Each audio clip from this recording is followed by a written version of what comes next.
ABŞ-nin Rusiya siyasəti son aylarda həm Konqresin, həm də Ağ Evin əsas mövzularından birinə çevrilib. Donald Trumpın Rusiya ilə əməkdaşlıq edən ölkələrə qarşı sərt sanksiyaları dəstəkləməsi isə Vaşinqtonun növbəti mərhələdə daha aqressiv xəttə keçəcəyinin anonsu kimi dəyərləndirilir. Trump jurnalistlərin suallarını cavablandırarkən deyib ki, təqdim edilən təşəbbüsdən xəbərdardır və onun mahiyyəti Ağ Ev üçün tamamilə qəbul ediləndi. Qeyd edək ki, respublikaçıların bu layihəsi Rusiya ilə iqtisadi əməkdaşlıq edən istənilən ölkəyə qarşı kəskin cəza mexanizmləri nəzərdə tutur və ehtimal siyahısına bəzi yaxın şərq oyunçularının da əlavə edilə biləcəyi istisna olunmur.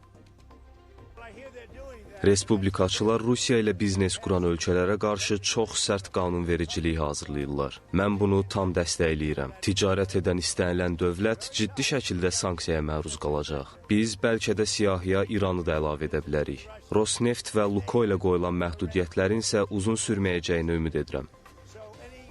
Analitiklər deyirlər ki, əslində ABŞ Konqresinin Rusiyaya qarşı yeni sanksiyalar paketi ilə çıxış edəcəyi və bunun Trump tərəfindən dəstəklənəcəyi uzun müddətdir gözləniləndi. Çünki Trump müxtəlif diplomatik kanallarla Moskvaya Ukraynadakı hərbi əməliyyatları dayandırmağı təlqin etsə də, proses masaya qayıtmaq üçün real dönüş yaratmadı. Məhz bu uğursuz cəhdlərdən sonra Trumpın qərb tərəfdaşlarının təklif etdiyi daha sərt formata meyil etməsi də təəccüblü olmadı. Xatırladaq ki, Avropa İttifaqı uzun müddətdir Vaşinqtonun Rusiyaya qarşı sanksiya xəttinə daha ciddi şəkildə qoşulmasını istəyirdi. Bir sözlə, Birləşmiş Ştatların bu sanksiyalar paketini irəli sürməsi bir sıra səbəblərlə əlaqəlidir. Birincisi, Rusiyanın əsas gəlir mənbəyindən məhrum etmək və bununla Rusiyanın hərbiləşdirilməsinə gedən yolda əsas maliyyə mənbəyini, necə deyərlər, məhdudlaşdırmaq, müəyyən mənada onu qapatmaq istiqamətində addımlar atılması.